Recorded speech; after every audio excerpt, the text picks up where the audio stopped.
Bismillahirrahmanirrahim. Sambung. Okey. Sunat juga kita bersiwak ketika mana mulut kita berubah. Sama ada perubahan tu disebab perubahan tu pada sudut bau ataupun warna ataupun rasa. Sunat kita bersiwak. Begitu juga ketika nak tawaf, nak berkhutbah, ketika kita makan benda-benda busuk, selepas daripada witir, ketika bangun sahur. Begitu juga bagi orang yang puasa sebelum daripada tergelincir matahari, sebelum zuhur, sunat juga bersiwak. Begitu juga ketika ihtidar. Ihtidar ni ialah apa ihtidar? Ketika nazak. Sebab bila bersiwak memudahkan roh keluar. Okey, kemudian disunatkan takhallul ataupun takhlil qabla siwak wa ba'dah. Sunat kita takhlil. Takhlil ni apa?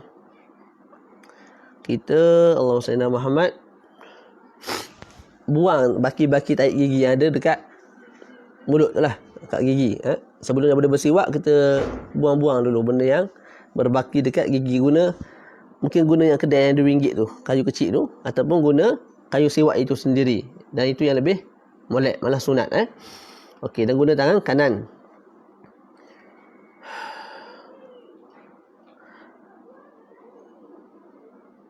Wa yukrahu aklu ma kharaja. Makruh kalau kita makan apa-apa yang terkeluar daripada celah gigi. Selepas daripada kita bersihkan gigi guna kayu kecil tu. Makruh. Contoh keluar daging celah gigi tak. Telan balik makruh. Buang je terus. Okey, dan sunat lah kalau kita berkawan, teman siapa-siapa pergi musafir ke mana-mana, sunat sentiasa bersiwak, berbau wangi dan juga berbaik akhlak. Baca. Wa yukrahu lis-shaimi ba'da zawal. Okey. Makruh bagi orang yang berpuasa untuk dia bersiwak selepas daripada zawal. Selepas daripada zawal, iaitu selepas daripada zuhur. Wa in ihtaja ilaihi li taghayyurin hadatha fi famihi min ghairi as-shaum. Sekalipun dia perlu kepada siwak disebabkan perubahan yang berlaku pada mulutnya, walaupun perubahan tu berlaku disebabkan selain daripada puasa. Tu. Tak. Itu di sisi Imam Ibn Hajar. Contoh. Dia tidur. Bila dia tidur sampai zuhur. Tak. Bila dia bangun daripada tidur tu, dah masuk waktu zuhur. Ada bau busuk tak kat mulut dia? Ada. Bau busuk kat mulut dia ada. Cuma punca busuk pada mulut dia tu ialah punca dia ialah tidur, bukan puasa. Tak. Ketika itu sekalipun bau busuk, tak, disebabkan benda lain selain daripada puasa, iaitu kat sini tidur, tetap dimakruhkan bagi dia untuk bersiwak. Sebab Nabi sebut mulut orang yang berpuasa ni bau dia tu lebih wangi daripada misk, kasturi. Jadi bila benda tu molek comel, maka dituntut untuk kita biarkan dan kekalkan pada mulut kita tu. Okey. Tengok sikit sini. Makruh kat sini bagi orang yang berpuasa dan juga bagi mumsik.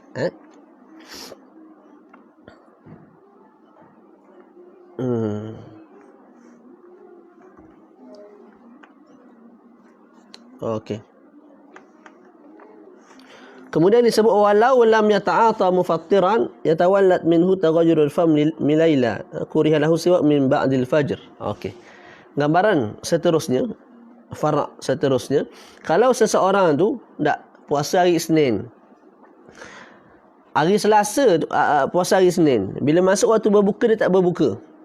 Dia terus sambung puasa sampailah ke petang Selasa, mana ke maghrib hari Selasa lah. Okey. Jadi daripada Isnin ke Selasa dia puasa. Waktu berbuka hari Isnin dia tak berbuka. Tak? Okey. Ataupun mungkin dia batalkan puasa lain tapi dia tak makan. Okey. Bau mulut itu busuk.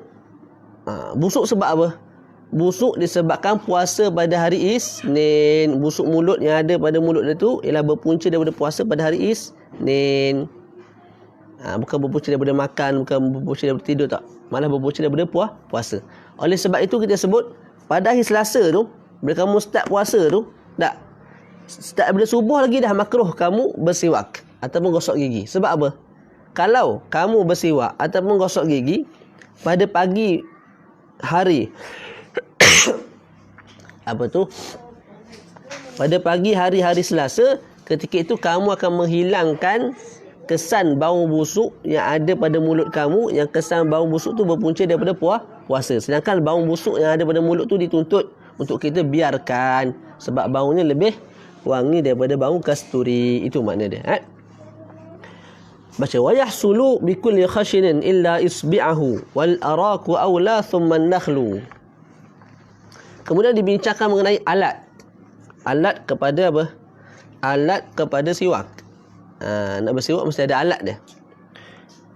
Wa yahsulu, tercapai fadilat siwak itu dengan kita menggunakan bikulli khashinin, dengan kita menggunakan setiap perkara yang khashin, yang kasar. Yang penting benda tu bersih. Walaupun kita gunakan usnan. Usnan ni satu pokok yang jenis berbuih. Guna yang tu pun boleh, tidak ada masalah, sebab dia kasar dan menyebabkan apa? Kita dapat dah fadilat bersiwak. Okey, illa isbi'ahu, kecuali lah kalau kita guna tangan kita. Tangan seseorang kalau bersambung dengan seseorang, maka tidak dianggap sebagai alat bagi seseorang, tak? Contoh tangan saya ni masih bersambung dengan saya, tidak terputus. Tangan saya pula kasar, saya ambil, saya pun genyeh kat mulut. Dah. Ketika itu tidak dinamakan sebagai siwak. Sebab juzuk seseorang tidak dianggap sebagai alat bagi dirinya. Nah.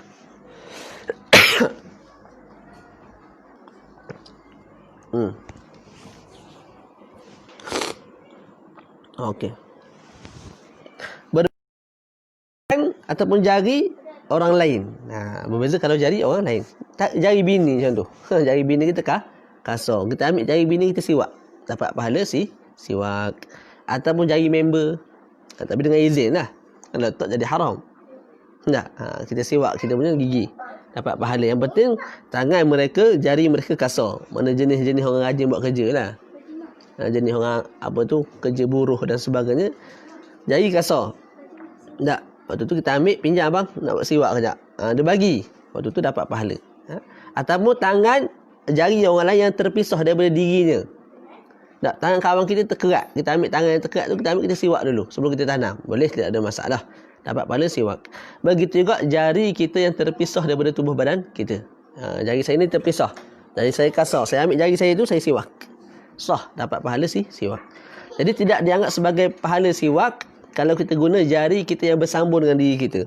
Ataupun kita yang terpisah daripada diri kita, ataupun jari orang lain, sama ada bersambung ataupun terpisah daripada dirinya. Kalau kita guna jari itu, maka sah siwak kita dan dapat pahala, dapat fadilat siwak. Tu. Sekalipun wajib kita tanam segera kerana dah terpisah daripada tubuh badan kita lah. Kita punya tangan tu, lepas kita ambil tu kena tanam. Kena tanam segera, tak ada simpan. Okey.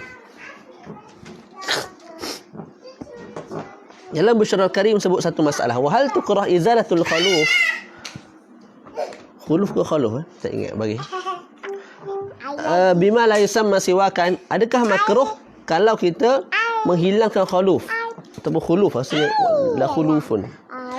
Kita menghilangkan khuluf, iaitu bau busuk yang berpunca daripada puasa tu, dengan menggunakan satu perkara yang tidak dinamakan siwak. Contoh apa? Kita guna jari kita yang bersambung dengan diri kita. Lepas zuhur kita pun buat lagu ni. Tak? Okey, guna jari kita yang bersambung. Kita sebut tadi jari kita yang bersambung dengan kita tidak dinamakan sebagai alat bagi kita, maka tidak dianggap sebagai siwak. Tapi makruh tak kita hilangkan bau busuk yang ada pada gigi dengan satu perkara yang tidak dinamakan sebagai siwak. Al-aqrabu lil mudrak na'am wa li kalamihim la. Gitu dia sebut. Dalam Tuhfah sebut apa? Yang lebih dekat dengan dalil, hukum dia na'am. Hukum dia makruh. Sebab apa? Sebab Nabi suruh kekalkan bau busuk tu. Kita buang dengan apa cara sekali pun makruh. Tak? Tapi wali kalamihim la. Tapi kalau kita ambil tengok kalam-kalam fuqaha, Tak. Mereka lebih cenderung kepada la, tidak. Mana tidak dihukumkan sebagai makruh. Wallahu alam. Macam wal araku aula thumma nakhlu. Wal araku aula thumma nakhlu. Kemudian dibincangkan tentang siwak. Manakah yang lebih aula? Okey. Siwak yang paling aula ialah kita menggunakan, kalau dalam Sakirat Sadidah lagi cantik susunan dia. Boleh tengoklah. Tapi kita baca benda dalam kitab dulu. Kita menggunakan yang pertama ialah arak. Arak ni ialah buat apa tadi?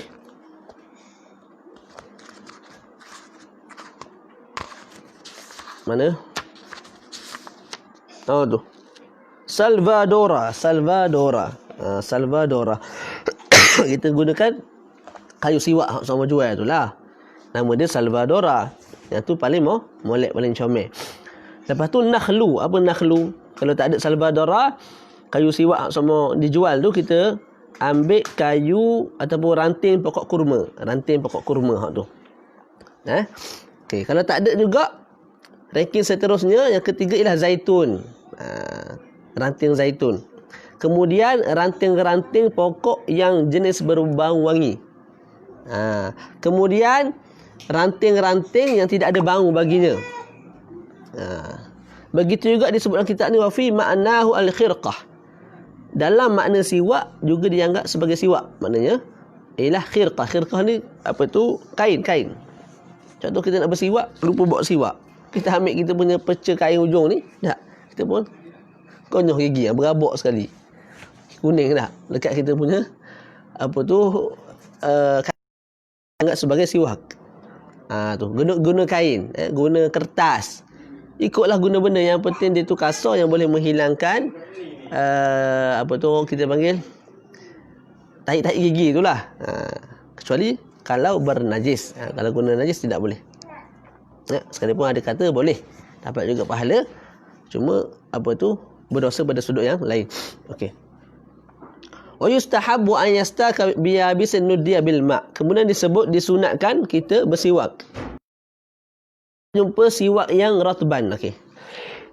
Sunatkan kita bersiwak dengan siwak yang kering. Ini siwak kering. Tak. Siwak ni kita lepas tu kita siwak. Sunat. Yang kering kita campur air sikit. Letak air kat depan ni lah. Supaya bila ada air lebih cepat, lebih bagus untuk menghilangkan tahi-tahi gigi. Itu pun kalau tidak jumpa siwak yang basah sejak daripada awal. Basah daripada awal lagi, memang basah tu daripada basah pokok, basah dahan tu. Tak, mesti ada air dalam dahan tu. Tu yang lebih molek lah. Kalau tidak ada, maka kita carilah yang kering, kemudian kita tambah air di depan ni. Okey. Kemudian wa ayastaka ardan. Sunat juga kita siwak secara ard. Ard ni melentang. Kalau kita siwak gigi, kita ada gigi, kita ada lidah. Mana gamuk ni? Ada dah. Internet. Okey. Gigi, ni gigi ni. Lepas tu ni siwak. Siwak ni gusi tak? Kita bersiwak macam mana? Ardan. Ardan ni lagu ni. Tarik lagu ni. Jangan buat lagu ni. Ni kurang molek. Tak. Tarik memanjang lagu ni kurang molek sebab takut berdarah gusi. Yang moleknya kalau gigi, gusi kita buat lagu ni. Memanjang lagu ni. Kalau lidah, tak. Jelas sikit lah. Maklaish. Tarik lagu ni. Memanjang. Jangan buat lagu ni. Memanjang. Itu yang paling sempurna lah. Kita nak lipat celah mana tu tak ada masalah. Dapat juga pahala tu. Cuma kita nak yang paling sempurna. Tu okey. Yakin ni. Okey. Kalau kita buat sebaliknya, hukum dia makruh. Makruh. Makna kalau lidah, kita buat lagu ni. Makruh. Kalau gigi, sepatutnya lagu ni tak. Kita buat memanjang. Hukum dia makruh. Lepas tu sunat dengan tangan kanan. Orang tanya, Ustaz, bukankah setiap perkara yang kita buat tu, kalau benda tu hina, kita guna tangan kiri? Basuh berak tangan kiri. Tak? Kau hidung tangan kiri. Apa lagi? Buang sampah ke apa, pegang sampah, pegang benda-benda yang jijik tu tangan kiri. Siwak ni jijik. Sebab dia menghilangkan benda kotor. Tak? Jadi sebab apa guna tangan kanan? Malah sunat guna tangan kanan. Kita sebut sunat guna tangan kanan sebab apa? Sebab kita bukan pegang najis. Tak, kita bukan pegang najis terus. Kita pegang kayu sugi. Kayu sugi tu yang sentuh dengan najis. Jadi tetap sunat tangan kanan. Yang bak berok kencing tu kita memang guna tangan kita tu basuh tai. Mana ada orang guna kayu? Tak. Dia pegang kayu, basuh kayu tu yang basuh dia punya punggung, mana ada. Ataupun sesuatu benda yang lain, tak ada. Memang tangan kita tu lah yang kita sentuh terus najis tu. Sebab tu tangan kiri. Tapi kalau kita pegang sesuatu tu yang pegang kotor, waktu tu tangan kanan. Seperti mana? Siwak. Okey. Wa ayya bada'a bi jari bi famil ayman wa yadhhab ila. Sunatnya kita buat lagu ni cara dia. Daripada kanan ke tengah. Pertama yang bawah, daripada kanan ke tengah. Lepas tu daripada kiri ke tengah, lepas tu daripada sini ke tengah. Jangan tengok. Kita ada taring kita, okey setengah. Ni ke tengah, lepas tu sini ke tengah. Kanan ke tengah, lepas tu ambil belah kanan bawah ni pula ke tengah. Lepas tu ni ke tengah, ni ke tengah. Gitu cara dia. Selesai dekat bab siwak. Siwak ni termasuk juga gosok gigi tu. Jadi setiap kita gosok gigi tu kita niatkanlah sebagai mengikut sunnah Rasulullah. Sebab ulama kita sebut semua benda yang kasar, yang boleh menghilangkan kotoran di mulut. Ni air Arabic gum baik untuk kesihatan kita lah. Nak faham kitab ni elok makan Arabic gum. Berminat boleh PM saya. PM rapat-rapat. Tu rasa mixed berry. Kena beli tu. Saya buat live ni bukan saya saja Okey, adalah saja. Okey. Wa yustahabbu an yaddahina ghibban wa an yaktahila witran salasah. Kemudian dibincang yang dituntut, yang disunatkan bagi seorang muslim buat. Apa dia? Tu. An yaddahina ghibban. Yustahab, sunat. Kita berminyak-minyak. Minyak dekat rambut, dekat kita punya janggut, tak.